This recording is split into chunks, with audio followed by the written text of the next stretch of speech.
The future has arrived. As the world and humanity itself moves faster and faster into unimaginable possibilities, old institutions that built connection and shaped our sense of meaning are falling by the wayside. In their wake, profound questions about ethics, our purpose, and spirituality demand new answers. Join your host, Scott Mason, in Season 2 of the Purpose Highway podcast. We will explore how these social changes will revolutionize our society. We will learn how they impact our own search for connection and meaning. And we will hear stories of influencers whose lives have had radical change from the inside and found profound connection to others and themselves through a new definition of meaning. The future has arrived. Are you ready?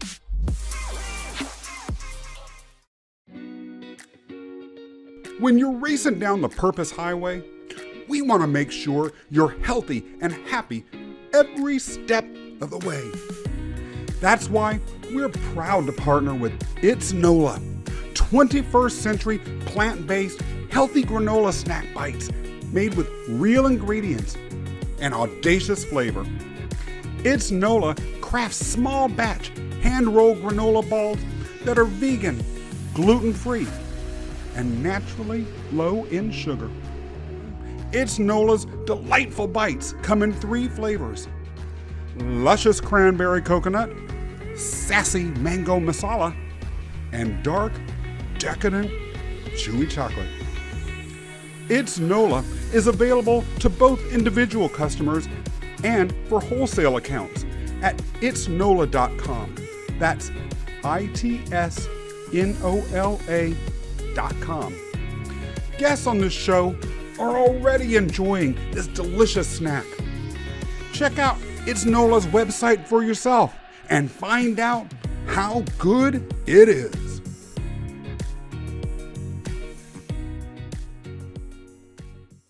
Hello, everybody. This is Scott Mason revving up for another ride down the Purpose Highway. And sitting with me in the front seat is Hana Dhanji. Hana, welcome to the show. Thank you so much for having me. I'm really happy to be here today. Absolutely. Now, let me tell the people some things about you. You are an executive coach. You are a certified neuro-linguistic programming expert, and you are a hypnotherapist. Is that not all true? All of that is true. So, are you hypnotizing me? Not at all. Are you going to hypnotize this audience? I will be captivating, but I won't be hypnotizing. Well, you are allowed to hypnotize so long as you tell us first. But I'm hard to hypnotize. So, you also have an MBA and a JD. You spent some time practicing with one of the premier law firms in the world, Sullivan and Cromwell. And then you experienced some liberation. So we're going to talk about all that. But before we get into that, let me just ask you, you are not even from the United States, are you? No, I was born in London, England. I was too. Were you? I didn't know that. Yeah, what part of London were you born in? South London. I was born in South London too. What hospital? The hospital that I was born in apparently doesn't exist anymore.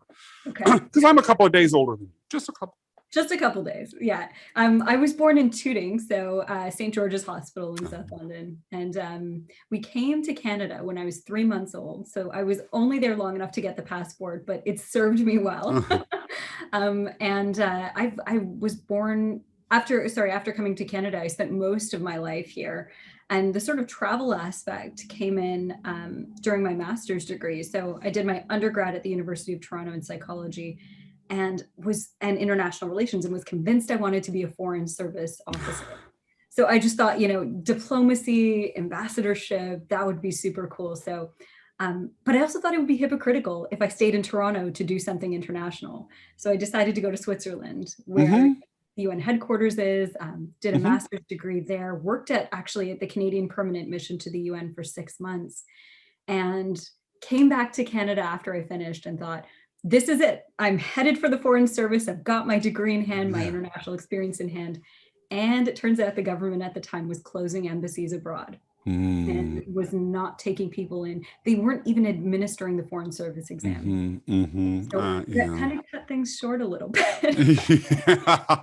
So I could have been waving a flag right now. Yeah. So talk to me a little bit about your family. Your family was from England originally, or? Oh, no. So my parents had been in England for about 13 years, but my dad is originally from Kenya. He was born in Mombasa. So he's an East African Indian. So I'm Indian on both sides. And my mom was born in Malaysia. So she's a Malay Indian. And they happened to both meet in England where I was born. So like we've got almost every continent sort of captured almost. We're working on Antarctica, but I'm sure that will come eventually too. Yeah, exactly, at some point. So Foreign Service didn't work out for what's a gal to do? Exactly. So I did what any good liberal arts student does and goes to law school when they have no idea what to do with their future. We won't talk about people who did that. Yeah. Go. Yeah, there you go. And when I went in there, I think I went in with a certain trepidation that you couldn't just do what you loved, that there was going to be a point in time where you had to, quote unquote, grow up. And that perhaps I had been naive to think that I could serve the world in the public sector. And that, those do-gooders always get, cast aside for the rich and the powerful. And there was this really seductive narrative that sort of entered my story and my life. I didn't come from much money. I really didn't. I came from, the poverty line, to be honest, in Canada. And I remember some of my early memories were just pinching pennies to make sure there was food on the table and getting a lot of my clothes donated in black bags when I was a kid. I didn't know the difference though. I thought it was really cool. Now it's called vintage shopping. Back then. Right. In New York, they call it dumpster diving, but that's okay. And before it was glamorous in my mind, it was really the only option. So I think I carried a certain shame, if I'm being honest, and a certain fear of returning to that life. And that entered my psyche at a time when I had to make a pretty big decision, because I really thought I was set up for success. I had that amazing internship at the UN, came back with my master's degree. The world should have been my oyster. But when I saw doors closing, I think that panic created this sense in me that I had to now be practical and face reality. And that meant setting aside your passion and doing what was going to be a little more like practical and make some money. So when I got into law, it was with a very different perspective, which was that I'm here to now be a stable breadwinner. I'm here to make a name for myself, be strong, so that no one could ever close the door on me. So that I would never have to hear the word no, so that I could always make my way in life and walk into a room and have immediate credibility and get what I needed. And going in, so I took a very corporate bent. I pivoted away from the social do-gooder public servant to how am I going to climb that corporate ladder and be in a place where I am powerful and have influence. So my internships really weren't the law as a form of service to the public. It was corporate. I went my first summer, so I did the joint law and business program. It's a 4-year degree program here in Toronto. And my first summer I was working in anti-money laundering at the Bank of Montreal. The second summer I did capital markets, so project management on the capital market side. And then the third summer, right before I graduated, that's when I secured my my summer position at Sullivan and Cromwell in New York. How was working in that world different for you than working in the more service-oriented world that you had been involved in before, particularly at the international level, and particularly since you were in both situations working on projects that presumably had an international bent to them, capital markets? I mean, that's exactly what that's about. So talk to me a little bit about that. Yeah, I think they were both very prestigious. Don't get me wrong, it's very challenging, and only a very few people secure the kinds of internships that I was able to. When I was in Switzerland, I worked at the World Health Organization, for example, and in the Department of Equity and Human Rights. And I was able to get that because I was able to network pretty proactively. And it was on the basis of that, it was actually at a WHO meeting that I saw the Canadian health attaché to the UN and followed her out of one of the conference rooms that I knew she was in. I sat there and waited and followed her to the lunchroom and made my pitch to be her junior policy officer en route from the boardroom to the cafeteria and said, look, here's my resume. I'm a Canadian. I've got a master's degree. I'm very eager to work for you. I'm currently at the WHO. Like, I was very, very much a go-getter. How did she take it? She was impressed. She thought, I've never quite had somebody actually wait outside a room to get an internship. So I've hustled. And when I get those positions, they tend to be fairly prestigious. They're hard to get. So in each position I've had, whether it's been on the public service side or on the corporate side, I make sure it speaks volumes about the caliber of what I can do. When I got it, though, I noticed that a lot of public servants, unfortunately, don't get to make the decisions at the table. I felt that a lot of what they were doing were taking instructions from a very rigid hierarchy. And I thought, where can I be in a position where I can actually make decisions instead of just taking instructions and executing? And I sort of naively thought that the private sector was a place where if I climbed it high enough, I could be the one to make decisions, that money talks kind of thing. Only to find out when I got into law that it's just the same rigid hierarchy. Well, especially at Sullivan Cromwell. For those folks that are not familiar with the names associated with big law, talk to us a little bit about exactly what Sullivan and Cromwell is, its size, its scope, its scale. Yeah, so Sullivan and Cromwell has 8 international offices around the world. It's one of the only top 3, top 4 law firms in New York that has such an international presence. You'll have powerhouses in the M&A sphere like Cravath or Wachtell, which are very much New York centric. I think Cravath has a small foreign office in London, but it's very much a satellite. It's based being in New York. Now the same applies to Sullivan and Cromwell, but it actually has 8 offices internationally. It's known for a lot of the corporate side of things. It's got a strong litigation team, but it's primarily known for things like capital markets, mergers and acquisitions, white collar crime litigation is very prestigious there. It's a place that is known for attracting very academic types. So it's a more conservative, buttoned up environment. It's got an old world class to it. It's very well connected. So a lot of its clients are heavy hitters, big corporations that they've had long-standing relationships with over many decades.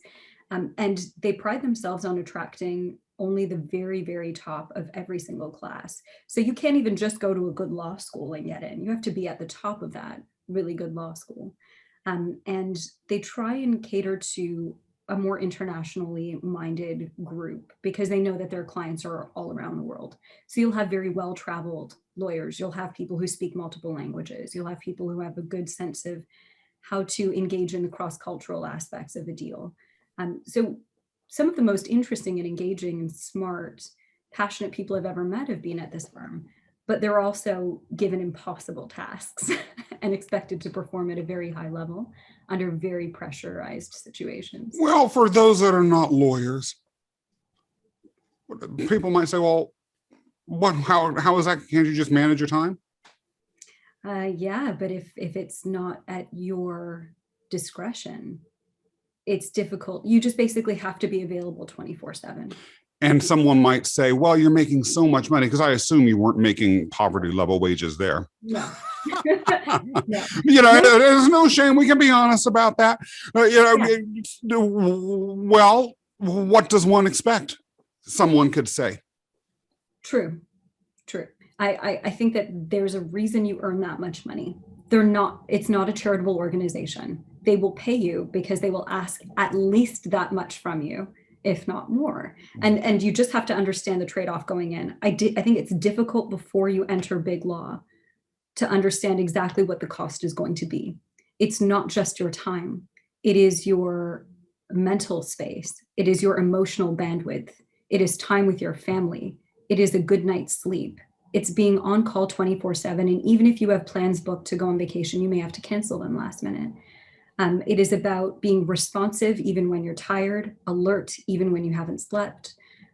It is about being able to give more than you have at your disposal, even for your own basic needs. And I think I'm the kind of person, and I didn't recognize this before I went in, who does need protected time in the day, who needs to recharge, who needs to meditate and go within to feel fulfilled, who needs time with her family to go and spend time out in nature. And it's not to say that I'm not a hard worker or can't, pull long hours, but unless there's something to regenerate you, how do you go back in and give your 100% best? And so very quickly, actually, after starting, I realized how unhappy I was becoming and how much that was affecting my ability to perform. Because when you don't come in with your heart, there's no way you can activate your mind. The two are very connected. You're very active on LinkedIn. Yes. And you put out a lot of original content, which, by the way, is a lot of work. I know, trying to do that myself. And yours is written mostly, which is, at least to my little hand, much more difficult than video content, although some people might feel the opposite. I guess it depends on disposition. One of the most vivid things I remember you ever writing on your LinkedIn posts, it burned in my mind, was a description of what it was like working in that firm. Not just you, but the world that you were living in, the world behind the curtains, the world that the clients didn't see. The clients, I assume, saw the luxurious chairs and the gigantic conference rooms and the people walking around serving tea to the associates in the afternoon and all of that sort of, they heard about the glamorous cafeterias. But the story that you shared, or the way that it seemed behind the curtain, almost seemed like it was part of a different world. Tell us a little bit more about that. I thought that was fascinating. Yeah, that was a vulnerable post, I have to say. It was really courageous. Thank you. But the vulnerability certainly gave it authenticity, and you put energy and thought into the description. Yeah, it almost comes out poetic when I write it, because the description is so beyond. The emotional experience of it is better captured in that level of visceral embodiment than it is just me telling you. So when I say I woke up in the morning feeling like there was a pit in my stomach, dragging myself into work with shadows under my eyes, reflecting the shadow and the weight in my chest, that the pile of paperwork loomed over me like a tower threatening to tumble and crush me underneath it. All of that is very much how it felt. And it's not unique. There is a premium placed on high performers to look like they always have the answers and to look like they are always ready with the next response. Whereas most people are swimming in the dark, they're feeling lost. I can't tell you the number of lawyers I work with who are crushed, who just feel so low in terms of their self-esteem, who feel they are being battered every day, being asked to give more than they have, in a fairly thankless environment where the demands are so exceedingly high. It's just that for those who are able to step up to it, they set a standard that now everyone else who would want to have balance and assert boundaries can't do anymore. And for me, it was a compromise of my integrity, a compromise of my values. And I don't think you could have paid me enough, no matter how much the salary was, to give that up. And I didn't know that that was the trade-off when I went in. I didn't know. Hana, who are those that can become the ones that manage to make it there? I will give you the nice version, and then I'll give you the deeper version. The people who make it to the upper echelons of corporate law are those who work extremely hard. They're mentally very sharp. They push themselves to their limits for the sake of growth and performance. And they are some of the most admirable, highly qualified, smart, engaged people I've ever met. They're also the people whose self-worth more often than not is based on external validation. And never go to sleep feeling like they're good enough, and push themselves day after day because they need someone to tell them, you are worthy, you are smart, you have value in this world, and that your life amounts to something. They're not typically people who have such a solid sense of self that they don't suffer from imposter syndrome. That's a constant issue.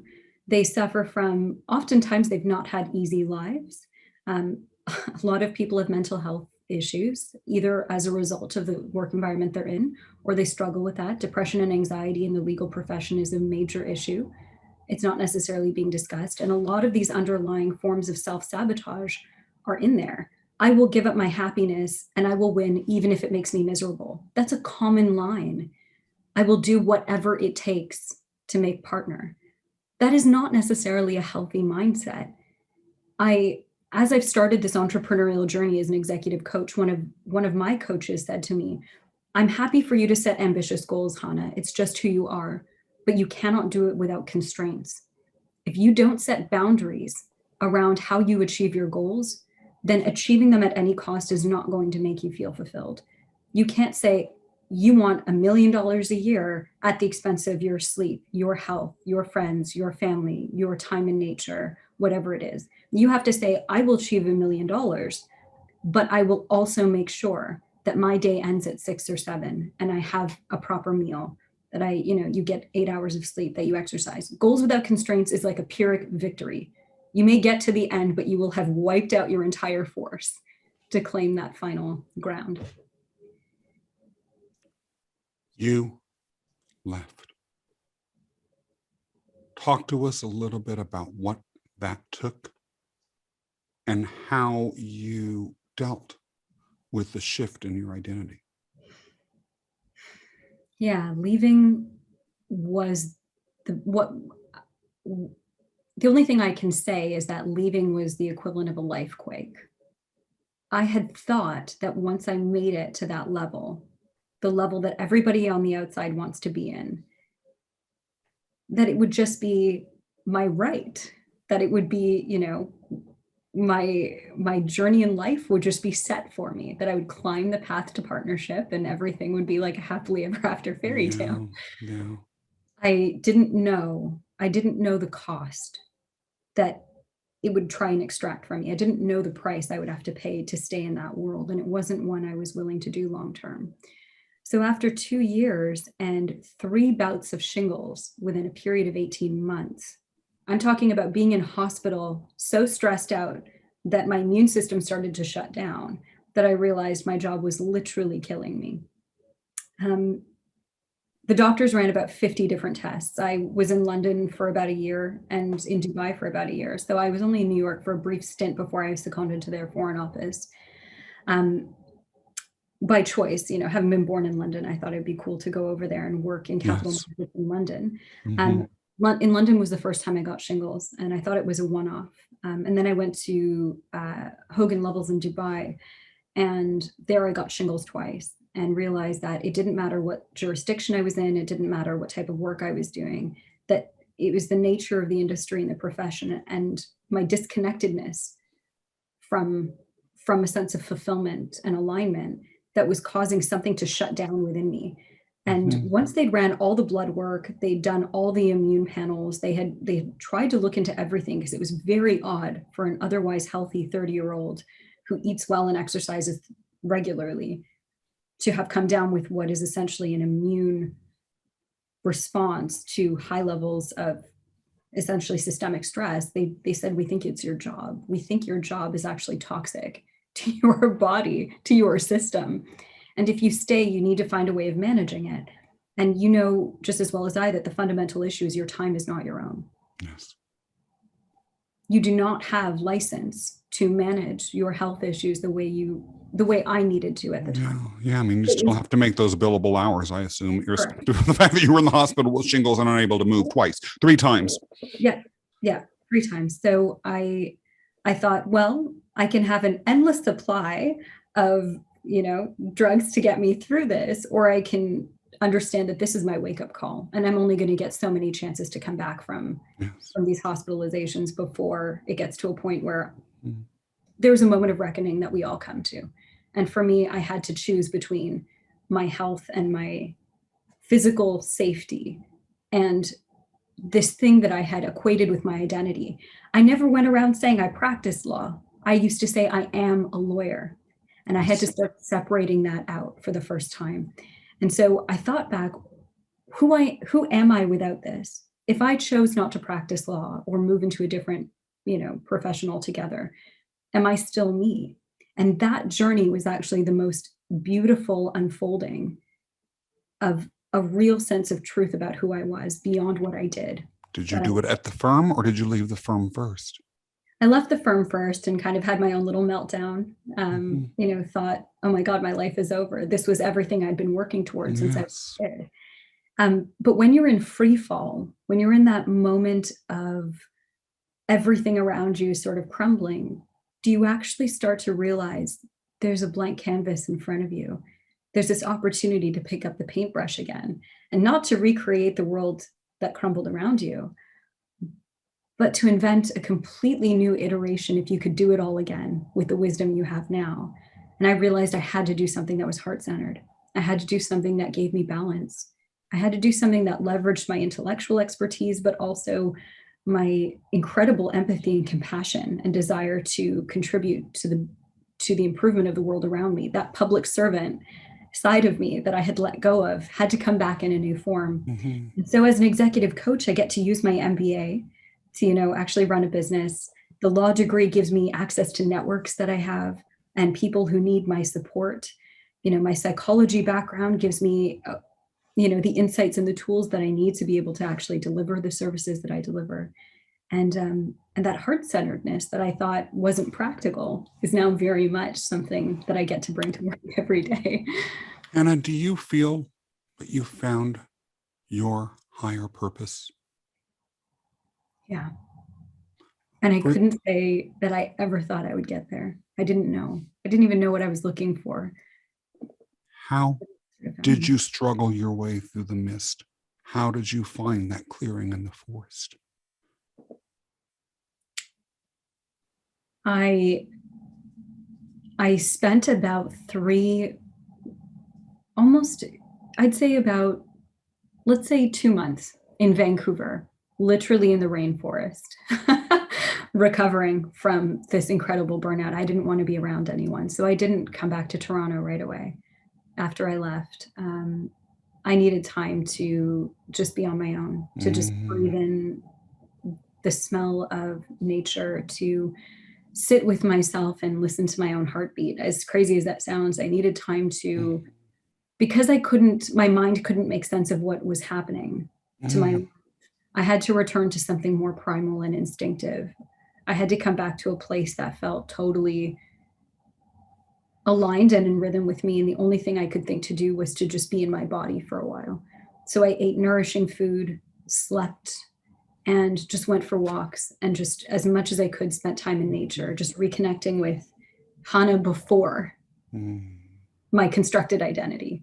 Who am I without all of those things around me? I didn't want feedback from my friends. I didn't want to hear what my relatives had to say. I just wanted to be alone. So I kind of isolated myself for a little bit. And in the middle of that, I went online and started just looking for jobs, looking at what's out there, because I hadn't really explored. For the longest time, I'd been so driven toward law, I just didn't even really know. And I came across an advertisement for a coaching consulting sort of company that teaches people to leverage their expertise to be able to offer it. And I thought, I spent 11 years in school doing 4 degrees. I didn't really have a ton of experience long-term in any one position. So I didn't have a technical skill set, but I had an informational skill set that I wanted to use. So being a coach or consultant seemed like it could be a good fit. And in that community, I sort of found people who guided me along the way. People who saw that I had a talent for being able to dissect somebody, to really listen, understand them, and to be able to troubleshoot very quickly. And I thought, funny, when I was at the law firm, people used to knock on my door as much for, discussions about a file we were working on as they did, how do I get through today? And I'm feeling burnt out. Do you have any advice? And I thought, this is kind of a natural thing I never really thought about monetizing before. People feel they can talk to me. They open up about the deepest, most personal things. And on more than one occasion, I've had people come to me and say, you should really think about doing this. And I never paid two minds to it. So there I was just thinking, hey, let's try and be a coach or consultant around this. It may not work, but why not? But within 2 weeks of starting the business, I had my first client. The next month I had 6, the next month I had 8. And I realized that whatever I had taken for granted was actually a beautiful gift. And I was changing people's lives through it. And so I'm about 7 months into my business now. It's not been very long, but it's the most exciting journey. I can tell by the look on your face. Listen to that laugh. Yeah. And I just have to interrupt and say, and I don't mean to cut you off, but for those of you that are listening, this might be worth finding the location on the YouTube version just to look at Hana here. You're beaming. Yeah.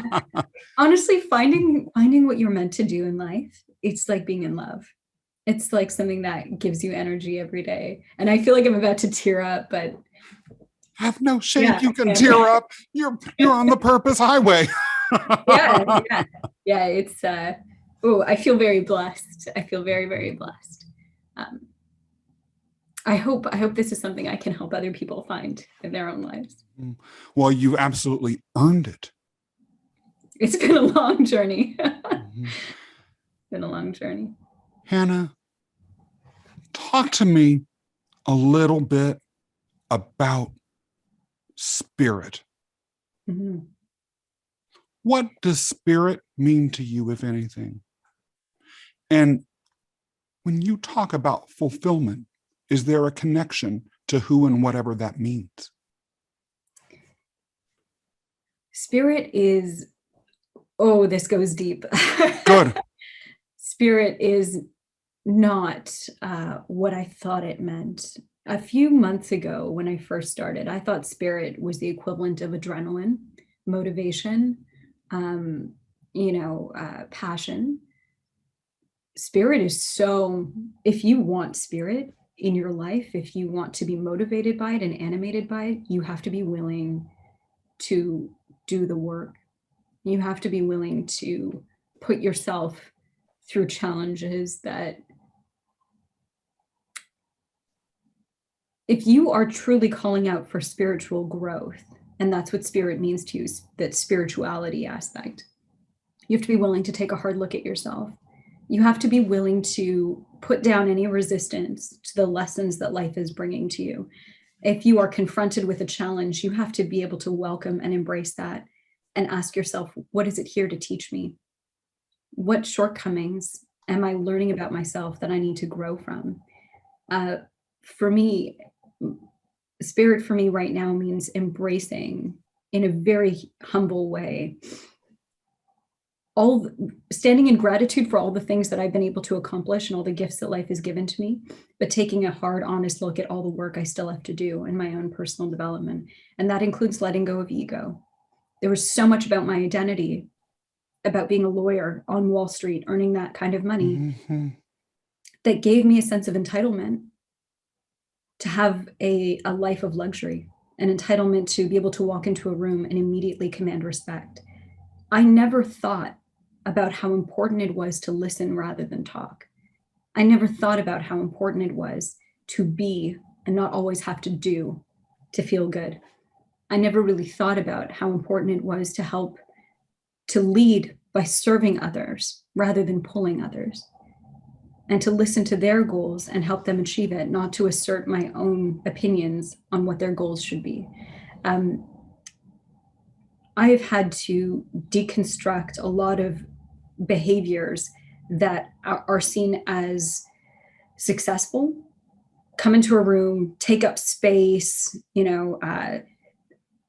lay down your theories, push a hard sell. I've had to break all that apart and deconstruct it and ask myself at the heart of me, what does it mean to be of service? What does it mean to act with spirit? What does it mean to go through life on a path of growth, personally and professionally, not just of material success, because those are two different things. And if you choose a path of spirit, if you choose a path of growth, if you choose a path of genuine personal development, you have to be willing to cry the tears, to do the honest, hard look at yourself, to hold up the mirror and be.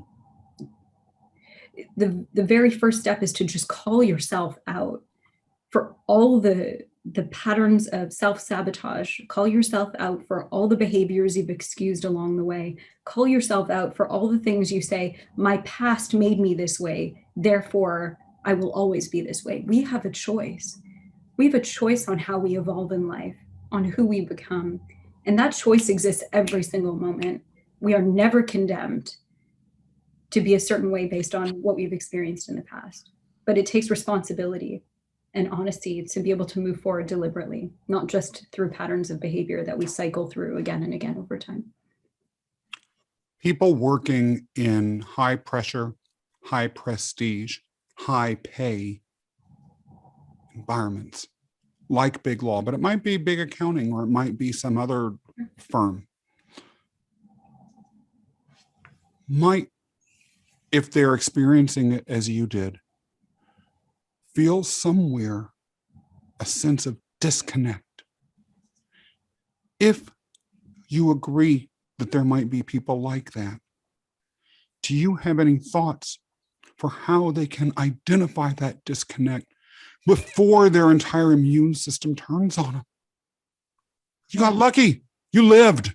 It's true. There are people who have literally, I was actually on the phone with a client yesterday, and he talked about one of his pivotal moments in his career as a lawyer was seeing his colleague drop dead of a heart attack at 50 in the office. Others, countless others who've come down with all kinds of autoimmune diseases, cancers, etc., a lot of which these big diseases are very much stress-based. How do you identify it? You wake up in the morning with a pit in your stomach. You feel a weight on your chest. You don't feel like the reason you are staying isn't because you are self-actualizing in the job. You are staying because of insert reason here: money, prestige, power, not sure what else to do, fear of the unknown, expectations of family, a sense of belonging, fear of shame of leaving. I think that if you want to make money and you want to be prestigious and you want to make an impact, there is nothing stopping you from doing something you love to get all of that, like I do now. And in fact, that's what I help a lot of professionals do. If you're interested in leaving the corporate space and owning your life again, a lot of the work that I do with my clients is about showing them that there is another way to be.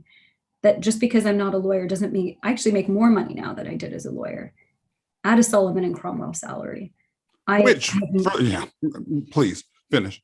I'll just say, yeah, right. Again, to be clear, Sullivan and Cromwell don't pay nobody poverty wages. No. If you're doing better than that and you're happy. I have a life. I go see a chiropractor 3 times a week. You know, I get to look after myself now. I run in the mornings. I get to sleep 8 hours. I cook my food for the first time instead of having it be delivered in a really nice looking bag with like a beautiful, like, you know, high-end restaurant symbol on it. That sounds glamorous, but after a while, you just want to be able to cook your own food. I meet people who give me a new perspective on life instead of living in an echo chamber, and my world finally has color again. And I don't know how many clairsentience or clairvoyance or highly intuitive people there are out there, but there's a genuine feeling of color coming back to my world, fullness, like there is new breath in every day. Whereas before I felt like that weight, that anvil sitting on my chest was sucking air from me. And it got to a point where I do have that ability I have a very highly intuitive side to me, almost to the point of clairvoyance, but that intuitive side, I couldn't see images anymore. I remember this feeling like whatever life force was in me that gives me that ability to see into people, to really understand what they're going through, that was draining out of me very quickly. So that's where I'm disconnected from spirit. Do you feel that an individual can be resilient if they're not connected to spirit? Yes, they can, if they find a way to reconnect, if that makes sense. So disconnection from spirit is not a permanent state.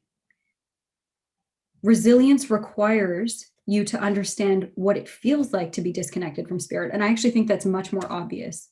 No one has to tell you when you're disconnected. You will feel an emptiness, a darkness, a sense that your breath is changing, color is draining from your world. Once you reconnect, you have so much power within you to harness the world and the resources around you to make your life better, whether that means leaving, whether that means staying and being able to pivot and reframe your environment to make it work for you. If you are disconnected, that is not a permanent state. There is a way to reconnect and to build a life that you really want for yourself. When I was in large organizational life, particularly as I advanced up the ranks, and I say not necessarily to my credit, that I was in it a lot longer than you, although in a different sort of sphere. And so that I was able to do that without losing without being aware that I was losing my sanity for a longer time. I don't know whether that is a good thing or a bad thing about me. I know it's a good thing that you figured it out quick and moved on. So we'll just be clear about that. But during that era of my life, I would have said, why should I care? I've got power, prestige, authority. The world is mine. What do I care about connection to my spirit? And what would you say to someone like me if we were face to face and I uttered those words? Are you happy? Are you happy? I would have asked you whether any of that had any bearing at all on your happiness.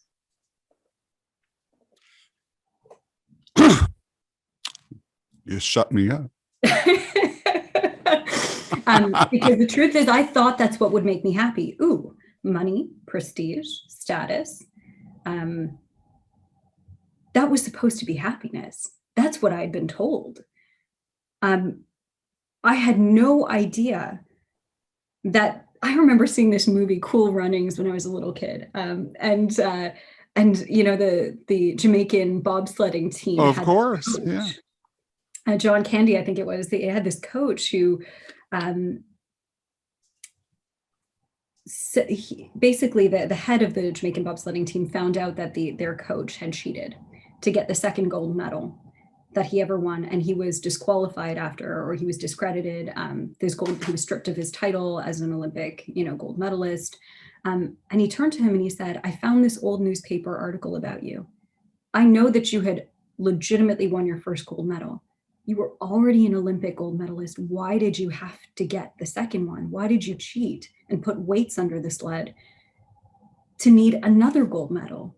And he looked at him and he said, "Let me tell you something that's going to save you a lot of grief. If you are not enough without the first gold medal, you'll never be enough with it. And you'll always need it again and again.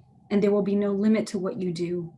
And there will be no lines that you don't cross to keep getting that dopamine hit again and again and again." And what I didn't realize watching that movie as a kid was that there was a key message in there, which is that there's nothing in my external environment that can ever make me feel full or whole or complete. And I need to do that work for myself. And that is ultimately our work in this lifetime for all of us, is to find fulfillment within us. It's only then that we can enjoy those other things, because they're really just perks. They are not the foundation of what makes us feel happy and fulfilled. Now, can you be happy and have all those things? Yes, but one does not create the other. They are two very separate domains. Hana, after this conversation, I know the folks watching or listening are going to need to find out more about you. How and where can they do that? The best place to go is LinkedIn. I live there. So linkedin.com/Hana Dhanji. Facebook, you can look me up, Hana, last name Dhanji. And I actually just came out with an article this morning on Forbes. So I will have that on my LinkedIn page for you guys to read. And it's about the future of the workforce and how we can essentially pivot now to get ahead as the world recrystallizes in this post-COVID era. So there's a lot of practical advice in there, but there's a lot of heart-centeredness in there too. We talk about digital empathy. We talk about innovation, some really great stuff. So check it out. It's funny because when I was in large organizational life, as you hinted at earlier, in one way or another, you were always operating with a level of anonymity. Mm-hmm. You're out front now. Yes. Yeah. It took a lot of courage. I was comfortable behind the desk initially, but I think my heart's been calling for more connectedness. And by listening to that, I've been able to really step into a place of power and really just leadership in a way that I never imagined before. And that's the other thing, actually, I wanted to mention, that I'm trying to bring a tribe together of like-minded people. And so in that spirit, I'm launching a group coaching course starting June 1st. So if you'd like to learn more about it, you can just book a call with me at hanadhanji.com/apply. So if it's something you want to if you want to just jump on the phone and even chat about some of what I do, that's a great place to find me. And am I correct that course and other course offerings will be on your website in the future? So people who might be listening to this a year down the road will still have something to reach out about? Yeah, exactly. So www.hanadhanji.com, or if you just want to, again, find me on LinkedIn, I'm always there. So I can respond to a message if you just want to shoot me a hi or just add me to your network. I'm always happy to meet more like-minded people and see how I can help.